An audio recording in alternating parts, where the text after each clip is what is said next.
Hello नमस्कार दोस्तों, स्वागत है आपके अपने YouTube channel DS Rajput education में। तो साथियों, आज आप लोग देखने वाले हैं पर्यावरण अध्ययन का प्रैक्टिस सेट पेपर साथियों, जो कि आपके लिए एक 30 नंबर का प्रैक्टिस सेट पेपर है। सारे के सारे क्वेश्चन एनसीईआरटी पर आधारित हैं और ये क्वेश्चन आपके UP TET, C TET, super TET, TGT, PGT, REET इन सभी परीक्षाओं में आपसे ये क्वेश्चन पूछे जाते हैं। तो आशा करता हूँ आप लोग इस वीडियो को जरूर देखेंगे और पूरा का पूरा वॉच जरूर करेंगे। अगर वीडियो पसंद आए तो लास्ट में जरूर लाइक कर देना। अगर आप लोग इसी प्रकार से और भी प्रैक्टिस सेट पेपर देखना चाहते हैं तो चैनल को भी जरूर सब्सक्राइब कर लेना, साथ में जो बेल आइकन आएगा उसको भी जरूर प्रेस कर लें। तो देखते हैं साथियों, अपन वीडियो स्टार्ट करते हैं, क्वेश्चन आंसर देखते हैं।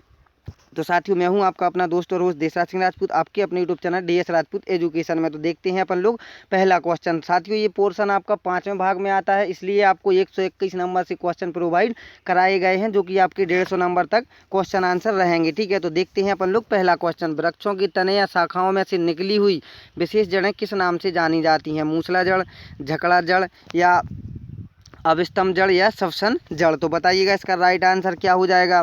तो साथियों, आप लोग जल्दी जल्दी इसका आंसर देते चलिएगा ताकि आपका समय व्यर्थ ना हो। ठीक है, तो इसका जो राइट आंसर होगा अविस्तम जड़ कहलाती है। ठीक है, नेक्स्ट क्वेश्चन देखते हैं। निम्नलिखित में से कौन सा चांद की सतह की विशेषताओं के बारे में सबसे अच्छा वर्णन करता है? तो आपको इसका आंसर देना है। क्या राइट आंसर हो जाएगा बताइएगा जल्दी। हवा नहीं, गुरुत्व नहीं, समतल सतह, पानी नहीं, पर्याप्त हवा, ऊंचे पहाड़, पानी नहीं, गहर ऊंचे पहाड़, या फिर हवा नहीं, गुरुत्व नहीं और पानी नहीं? तो क्या हो जाएगा इसका राइट आंसर। चांद की सतह की विशेषताओं के बारे में आपको सबसे अच्छा वर्णन करना है, वही आपके ऑप्शन में दिए हुए हैं। तो बताइएगा क्या हो जाएगा इसका राइट आंसर। तो साथियों, इसका जो राइट आंसर हो जाएगा, वहाँ पर पानी की खोज नहीं हुई है, गहर हैं, ऊंचे पहाड़ भी हैं। ठीक है, तो इतना ही अभी तक पता चल सका है। तो ये आपका तीसरा जो ऑप्शन है वो आपका राइट आंसर हो जाएगा। नेक्स्ट क्वेश्चन देखते हैं। निम्न में से कौन सा युग्म सुमेलित नहीं है? जेट्रोफा, बायोडीजल, खैर राल या रेजिन, बबूल, गोंद, चीड़, लीसा? ये साथियों आपको वो दिया हुआ है, जैसे कि जेट्रोफा दिया हुआ, तो जेट्रोफा से बायोडीजल तैयार होता है, खैर से राल। तो इसमें से आपको एक गलत है, वो आपको छांट करके बताना है। क्या राइट आंसर होगा आप लोग कमेंट बॉक्स में बताइएगा। ठीक है, तो क्या राइट आंसर हो जाएगा इसका। तो साथियों, खैर जो राल है इससे रेजिन नहीं है, यही आपका गलत आंसर हो जाएगा। ठीक है, तो आप लोग समझते होंगे साथियों, खैर राल ये सुमेलित आपका नहीं है। ठीक है, यहाँ पर अगर आपसे पूछ लिया जाए तो राल इससे क्या प्राप्त होता है? इससे आपका कत्था प्राप्त होता है। ठीक है, नेक्स्ट देखते हैं। किस राज्य में राष्ट्रीय उद्यान वैली या फ्लावर्स स्थित है? बताइएगा इसका राइट आंसर। उत्तराखंड में, जम्मू कश्मीर, हिमाचल प्रदेश या केरल? तो क्या बनेगा इसका राइट आंसर। तो जो राज्य है जिसको कि राष्ट्रीय उद्यान वैली या फ्लावर्स स्थित है, तो वो है आपकी उत्तराखंड में। ठीक है, उत्तराखंड राज्य में स्थित है। नेक्स्ट क्वेश्चन देखते हैं। अप्रकाशित मंडल में रहने वाले जीवों को क्या कहते हैं? बताइएगा। बेंथोस, नेक्टन, नेरेटिक या फिर बायोमास? तो क्या हो जाएगा इसका राइट आंसर। तो साथियों, इसका जो राइट आंसर होगा, अप्रकाशित मंडल में रहने वाले जीवों को अपन लोग क्या कहते हैं? नेक्टन कहते हैं, यानी कि सेकंड ऑप्शन आपका राइट आंसर हो जाएगा। तो साथियों, सुपरफास्ट वीडियो आपकी होने वाली है। अगर आपको क्वेश्चन आंसर पसंद आए तभी आप लोग वीडियो को लाइक करें, और आप लोग इसी प्रकार से और भी प्रैक्टिस सेट पेपर देखना चाहते हैं तभी आप लोग चैनल को सब्सक्राइब करें, साथ में जो बेल आइकन आएगा उसको भी ज़रूर प्रेस कर लेना। जिससे क्या होगा, जिससे कि जैसे ही कोई वीडियो अपलोड होगी उसका नोटिफिकेशन आपके लिए सबसे पहले मिल पाएगा। नेक्स्ट क्वेश्चन देखते हैं। जब दो समुदायों को विभाजित करने वाले इकोटोन की पहचान आसानी से नहीं हो पाती है तो उसे क्या कहते हैं? एच प्रभाव, निकेत या ट्रोफिक या पारिस्थितिकीय चरम? तो क्या हो जाएगा इसका राइट आंसर। तो साथियों, इसका जो राइट आंसर होगा एच प्रभाव आपका राइट आंसर हो जाएगा। ठीक है, तो आप लोग इसके राइट आंसर जरूर बताते चलिएगा दोस्तों। नेक्स्ट क्वेश्चन देखते हैं। पृथ्वी दिवस कब मनाया जाता है? पृथ्वी दिवस कब मनाया जाता है बताना है आपको। राइट आंसर 22 मार्च को, 22 अप्रैल को या 22 मई को या 10 जून को? तो क्या होगा इसका राइट आंसर। तो साथियों, पृथ्वी दिवस आपका जो मनाया जाता है वो 22 अप्रैल को मनाया जाता है। ठीक है, सेकंड ऑप्शन आपका राइट आंसर हो जाएगा। नेक्स्ट क्वेश्चन देखते हैं। कौन सा सागर महासागरीय मरुभूमि के रूप में अभिहित किया जाता है? अरब सागर, सार्गेसो सागर, लाल सागर या चीन सागर? तो बताना है इसका राइट आंसर क्या हो जाएगा। तो जी हाँ दोस्तों, सार से गैसों आपका जो सागर है वही आपका महासागरीय मरुभूमि के रूप में अभिहित किया जाता है। ठीक है, तो सेकंड ऑप्शन जो है वो आपका राइट आंसर हो जाएगा। नेक्स्ट क्वेश्चन देखते हैं, केंद्रीय पक्षी शोध संस्थान कहाँ स्थित है? बरेली में, नई दिल्ली में, मुंबई में या फिर देहरादून में? तो आपको आंसर कमेंट करना है, इसका राइट आंसर क्या हो जाएगा। तो जी हाँ दोस्तों, सही आपने कमेंट किया है, इसका राइट आंसर होगा बरेली में। ठीक है, पहला ही ऑप्शन जो है वो आपका राइट आंसर हो जाएगा। नेक्स्ट क्वेश्चन देखते हैं, एक ही तरह की फसल बार बार उगाने और बहुत से रसायनों के उपयोग करने से मृदा पर क्या प्रभाव पड़ता है? तो क्या प्रभाव पड़ता है आपको आंसर देना है। किसी विशेष फसल के लिए उपयोगी बन जाती है, सिंचाई के लिए उपयुक्त बन जाती है, उर्वरा उपजाऊ बन जाती है या बंजर हो जाती है? तो एक कारण तो आपका होगा ही होगा, तो क्या हो जाएगा वो कारण आपको बताना है। तो साथियों, एक ही तरह की फसल बार बार उगाने और बहुत से रसायनों के उपयोग करने से जो मृदा पर प्रभाव पड़ता है वो मृदा कैसी हो जाती है? बंजर हो जाती है। ठीक है, इसलिए आपका चौथा विकल्प जो है वो आपका राइट आंसर हो जाएगा। तो चलते हैं नेक्स्ट क्वेश्चन देखते हैं बिना समय बर्बाद किए हुए। तो नेक्स्ट क्वेश्चन आपके सामने है, इसमें क्या पूछा जा रहा है, वायुमंडल में प्रदूषकों की सांद्रता को प्राय किस में व्यक्त किया जाता है? अंश प्रति मिलियन में, अंश प्रति बिलियन में या फिर अंश प्रति ट्रिलियन में या किलोग्राम प्रति वर्ग किमी में? तो अब आपको आंसर देना है, क्या राइट आंसर होगा इसका। तो वायुमंडल में जो प्रदूषकों की सांद्रता को व्यक्त किया जाता है वो अंश प्रति मिलियन में किया जाता है। ठीक है, नेक्स्ट क्वेश्चन देखते हैं। तो इसमें क्या पूछा जा रहा है, यदि हम पक्षियों का अवलोकन करते हैं तो हम यह पाते हैं कि अधिकांश पक्षी अपनी गर्दन अत्यधिक हिलाते हैं। इसका कारण है कि, इसका कारण क्या हो सकता है? आप लोगों को बताना है इसका राइट आंसर। ठीक है, जो पक्षी होते हैं वो अपनी गर्दन को अत्यधिक हिलाते हैं। ठीक है, तो इसका कारण आपको बताना है कि क्या कारण हो सकता है। अधिकांश पक्षियों के नेत्र स्थित होते हैं और घूम नहीं सकते हैं, या इनके कान ढके होते हैं और वे उड़ सकते हैं, या तीसरा ऑप्शन है पक्षियों के दो नेत्र आँख होते हैं, या इनके नेत्र दो भिन्न भिन्न वस्तुओं को एक ही समय पर फोकस कर सकते हैं। तो क्या कारण होगा, इसका राइट आंसर बताना है आपको।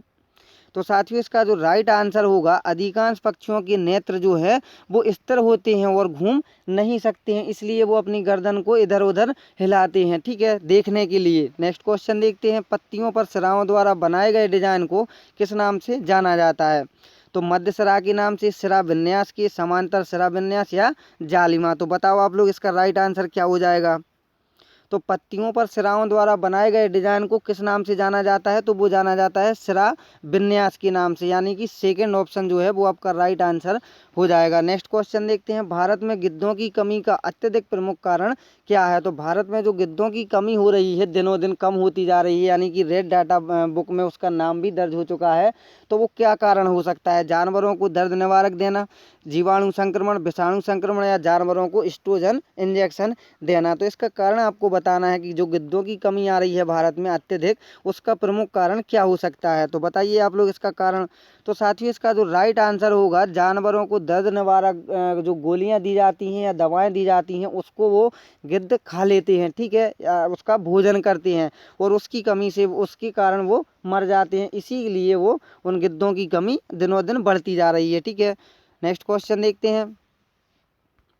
तो विश्व की सबसे बड़ी प्रवाल भित्ति कहाँ पाई जाती है? अमेरिका में, चीन में, ऑस्ट्रेलिया में या फिर भारत में? तो क्या होगा इसका राइट आंसर। तो विश्व की जो सबसे बड़ी प्रवाल भित्ति है वो ऑस्ट्रेलिया में पाई जाती है। ठीक है, तीसरा ऑप्शन जो है वो आपका राइट आंसर हो जाएगा। नेक्स्ट क्वेश्चन देखते हैं, वायुमंडल में हवा में लटके तरल या ठोस कणों को क्या कहा जाता है? एरोसोल या माइक्रोसोल, एसीटिल या इनमें से कोई नहीं? तो क्या होगा इसका राइट आंसर। तो वायुमंडल हवा में लटके तरल या ठोस कणों को अपन क्या कहते हैं? एरोसोल कहते हैं। ठीक है, पहला ही ऑप्शन आपका राइट आंसर हो जाएगा। नेक्स्ट क्वेश्चन, शानदार क्वेश्चन, आप किसी चुनाव में वोट तभी दे सकते हैं जब आपकी आयु कम से कम कितनी वर्ष की हो? 15 वर्ष की, 18 वर्ष की, 25 या फिर 30 वर्ष की? तो आपको वोट देने का पूछा जा रहा है कि वोट देने का अधिकार आपको कब होता है, किस उम्र में होता है? तो इसका जो राइट आंसर होगा वो आप लोग बताइएगा कमेंट बॉक्स में। तो जी हाँ दोस्तों, इसका राइट आंसर 18 वर्ष ही होगा। ठीक है, 18 वर्ष की आयु जब आप पूर्ण कर लोगे तो आप लोगों को वोट डालने का अधिकार प्राप्त हो जाता है। ठीक है, नेक्स्ट क्वेश्चन देखते हैं, भीमबेटका किसके लिए प्रसिद्ध है? तो भीमबेटका किसके लिए प्रसिद्ध है? बौद्ध प्रतिमाओं के लिए, खनिजों के उत्पादन के लिए, गुफाओं के शैल चित्र के लिए, या फिर नर्मदा नदी के उद्गम के लिए? तो बताओ आप लोग, इसका राइट आंसर क्या हो जाएगा। तो भीमबेटका किसके लिए प्रसिद्ध है? तो वो है गुफाओं के शैल चित्र के लिए भीमबेटका प्रसिद्ध है। नेक्स्ट क्वेश्चन देखते हैं, इनमें से कौन सा सही सुमेलित नहीं है? राष्ट्रीय उद्यान, अभ्यारण्य, संबंधित राज्य। तो आप लोग बताना है इसका राइट आंसर क्या हो जाएगा। ठीक है, तो जैसा कि इसके ऑप्शन देख लेते हैं दोस्तों, कंचनजंगा सिक्किम, सिमलीपाल ओडिशा, बेन वैली हिमाचल प्रदेश, पीलीभीत उत्तराखंड। तो देखते हैं इसका राइट आंसर क्या हो जाएगा। तो साथियों इसका जो राइट आंसर होगा वो हो जाएगा आपका पीलीभीत उत्तराखंड में है। ठीक है, तो आपको राष्ट्रीय उद्यान अभ्यारण्य संबंधित राज्य सुमेलित नहीं है वो आपको बताना था। ठीक है, जो आपका कंचनजंगा है वो आपका सिक्किम में है, सिमलीपाल है वो उड़ीसा में है, बैन वैली है वो आपका हिमाचल प्रदेश में है। ठीक है, पीलीभीत आप लोग बताइएगा कमेंट करके, आपको पता है पीलीभीत फेमस है। ठीक है, तो ये आपको बताना है कहाँ पर है, उत्तर प्रदेश, मध्य प्रदेश, उत्तराखंड, हिमाचल प्रदेश, कोई भी हो वो आप लोग आंसर में बताना कमेंट बॉक्स में। ठीक है, नेक्स्ट क्वेश्चन देखते हैं। तो नेक्स्ट क्वेश्चन में पूछा जा रहा है, माउंट एवरेस्ट के विषय में सही कथन आपको चुनकर बताना है। यह जम्मू कश्मीर का भाग है और इसकी चोटी की ऊंचाई 8,900 मीटर है। यह नेपाल का भाग है और इसकी चोटी की ऊंचाई 88-48 मीटर है। या फिर यह भारत का भाग है और इसकी चोटी की ऊंचाई जो है 98-50 मीटर है। या यह तिब्बत का भाग है और इसकी चोटी की जो ऊंचाई है 9,850 मीटर है। तो अब आपको इसका राइट आंसर कमेंट करना है। तो क्या हो जाएगा? तो साथियों पहला तो आपको पता ही होगा कि माउंट एवरेस्ट कहाँ पर है, तो ये नेपाल में स्थित है। ये और इसकी जो लंबाई है वो है 8,848 मीटर है। ठीक है, तो यह नेपाल का भाग है और इसकी जो चोटी की ऊंचाई है वो 8,848 मीटर है। ठीक है, नेक्स्ट क्वेश्चन देखते हैं, वन अधिकार अधिनियम 2006 का मूल उद्देश्य है। तो वन अधिकार अधिनियम 2006 का मूल उद्देश्य क्या हो जाएगा? वनों का वर्गीकरण करना, वनों पर वन मंत्रालय के नियंत्रण को बढ़ाना, राज्यों को अपने भूभाग में आ रहे अभ्यारण्यों पर अधिक स्वायत्तता देना, या फिर पारंपरिक रूप में वनों में रहने वाले समुदायों के अधिकारों को मान्यता देना। तो क्या हो जाएगा इसका राइट आंसर? तो साथियों यही आपका जो राइट आंसर हो जाएगा कि पारंपरिक रूप से वनों में रहने वाले समुदायों के अधिकारों को मान्यता देना, ये वन अधिकार अधिनियम 2006 का मूल उद्देश्य है आपका। ठीक है, तो नेक्स्ट क्वेश्चन देखते हैं, विषुवत रेखीय वनों को ब्राजील में किस नाम से जाना जाता है? चैपरेल, फेजेंडा, या मैक्वीस, या फिर सेल्वास। बताओ आप लोग इसका राइट आंसर क्या हो जाएगा।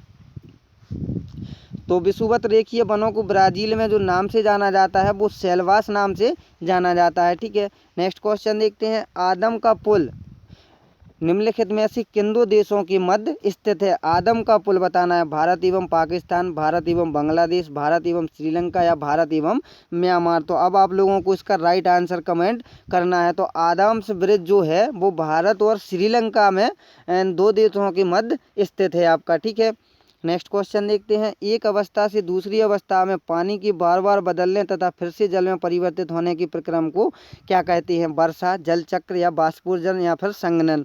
तो बताना है आप लोगों को इसका राइट आंसर। तो ये आपको पता होगा कि एक अवस्था से जो दूसरी अवस्था में पानी की बार बार बदलने तथा फिर से जल में परिवर्तित होने की प्रक्रिया को अपन क्या कहते हैं? जल चक्र कहते हैं। ठीक है, नेक्स्ट क्वेश्चन देखते हैं, बच्चों के द्वारा सब्जी एवं फल बाजार से इकट्ठी की गई निम्नलिखित सामग्री में से उन्हें पहचानिए जिनके भीतर बीज बोते हैं। वो जैसे कि आलू, टमाटर, नाशपाती, चीकू, भिंडी, करेला, प्याज या टमाटर। तो आप लोगों को छांटना क्या है कि आपको छांटना है जिनके भीतर बीज होते हैं वो आपको छांटना है। तो आप बताना है आप लोगों को क्या हो जाएगा इसका राइट आंसर। बताइएगा जल्दी, टमाटर, नाशपाती और प्याज, टमाटर, नाशपाती, चीकू, भिंडी और खीरा, या टमाटर, नाशपाती, चीकू, करेला और आलू, या फिर नाशपाती और प्याज। तो बताना आप लोग इसका राइट आंसर क्या हो जाएगा। तो साथियों इसका जो राइट आंसर हो जाएगा जैसे कि टमाटर, नाशपाती, चीकू, भिंडी और खीरा। ठीक है, तो ये आपका राइट आंसर हो जाएगा। नेक्स्ट क्वेश्चन देखते हैं, पर्यावरण अध्ययन की कक्षा में सरल प्रयोग और निदर्शन किए जा सकते हैं। तो कैसे निदर्शन किए जा सकते हैं? कक्षा में अनुशासन को सुनिश्चित करने हेतु, बच्चों को नियंत्रित करने के लिए, या बच्चों को स्वयं सीखने के योग्य बनाने और अवलोकन कौशलों को पैदा करने के लिए। ठीक है, तो क्या हो जाएगा इसका राइट आंसर। तो जी हाँ दोस्तों, इसका जो राइट आंसर होगा वो बच्चों को स्वयं सीखने के योग्य बनाने और अवलोकन कौशलों को पैदा करने के लिए। ठीक है, तो ये आपका सेकंड ऑप्शन जो है वो आपका राइट आंसर हो जाएगा। तो नेक्स्ट क्वेश्चन देखते हैं,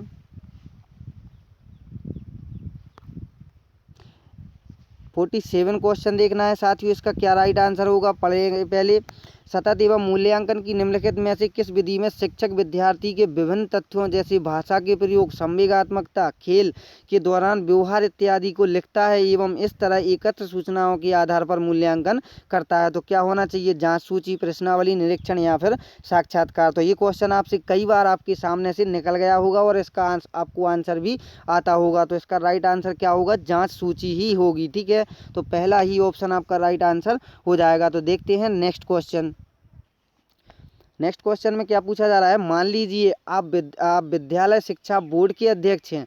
आप अपने अधिकार क्षेत्र के अंतर्गत आने वाले विद्यालयों की शिक्षा की संपूर्ण गुणवत्ता को सुधारने के लिए क्या योजना बनाएंगे? इस प्रकार का प्रश्न खाली स्थान का एक उदाहरण है। किसका उदाहरण है? निम्न स्तरीय अभिसारिका, निम्न स्तरीय अपसारिका, उच्च स्तरीय अभिसारिका या उच्च स्तरीय अपसारिका। तब आप लोगों को बताना है कि आप अधिकारी हैं और आप लोग इस समय क्या फैसला लेंगे। ठीक है, तो बताइएगा आप लोग जल्दी से इसका राइट आंसर क्या होना चाहिए। तो साथियों इसका जो राइट आंसर होगा, इस प्रकार का जो प्रश्न होगा वो उच्च स्तरीय अपसारी का एक उदाहरण होगा। ठीक है, तो नेक्स्ट क्वेश्चन देखते हैं। यहाँ पर दिया हुआ है एक शिक्षक पाठ को पढ़ाने के बाद अपने छात्रों को गृह कार्य देता है। क्यों देता है? गृह कार्य देने से छात्र पढ़ेंगे। ऑप्शन देखते हैं। या गृह कार्य से छात्रों की प्रगति की जांच की जा सकेगी, या छात्रों को व्यस्त रखना आवश्यक है, या गृह कार्य करने से छात्रों में स्वाध्याय की आदत का विकास हो सकता है। तो साथियों अब आप लोगों को आंसर देना है। तो गृह कार्य देना क्यों आवश्यक है? तो गृह कार्य देना, गृह कार्य करने से छात्रों में जो स्वाध्याय की आदत है उसका विकास हो सकेगा, इसलिए बच्चों को गृह कार्य देना अति आवश्यक होता है। तो यही आपका फोर्थ ऑप्शन जो है वो राइट आंसर हो जाएगा। आज का लास्ट क्वेश्चन देखते हैं साथियों। निम्नलिखित में से कौन सी अधिगम के मूल्यांकन की विशेषता नहीं है? यह मूल्यांकन शिक्षा प्राप्ति के बाद किया जाता है। इसमें सूचना को सामान्य रूप से अंकों अथवा ग्रेडों में रूपांतरित किया जाता है, या इसमें सूचना अध्यापक द्वारा एकत्र की जाती है, या इसमें सूचना छात्रों के द्वारा एकत्र की जाती है। तब आप लोग इसका राइट आंसर दीजिएगा। तो साथियों अगर आपको ये वीडियो पसंद आई हो तो आप लोग ज़रूर लाइक कर दें। अगर आपने अभी तक नहीं किया है और आप लोग चैनल पर नए हैं तो चैनल को भी ज़रूर सब्सक्राइब कर लें। साथ में जो बेल आइकन आएगा उसको भी ज़रूर प्रेस कर लें। उससे क्या होगा, उससे जैसे ही कोई वीडियो अपलोड होगी आपके अपने YouTube channel DS Rajput education में, तो उसका नोटिफिकेशन आपके लिए सबसे पहले मिल पाएगा और आप लोग नई नई वीडियो को देख पाओगे। तो साथियों अगर आपको UP TET, CTET, super TET, TGT, PGT, REET इन परीक्षाओं को क्रैक करना है तो आपको इनको ज़रूर सब्सक्राइब करना होगा। साथियों इसमें आपको प्रतिदिन एक ना एक प्रैक्टिस सेट पेपर प्रोवाइड कराया जाता है। तो आप लोगों को अगर देखना है तो आप लोग जरूर चैनल को जरूर सब्सक्राइब करिएगा। तो क्या हो जाएगा आज का लास्ट क्वेश्चन का लास्ट आंसर? इसमें सूचना छात्रों के द्वारा एकत्र की जाती है। तो साथियों मिलते हैं नेक्स्ट वीडियो में। जब तक के लिए जय हिंद, जय भारत, वंदे मातरम। दोस्तों स्वस्थ रहें, खुश रहें, अपने घर पर सुरक्षित रहें। तो इसी आशा के साथ मिलते हैं नेक्स्ट वीडियो में। जब तक के लिए जय हिंद, जय भारत, वंदे मातरम दोस्तों।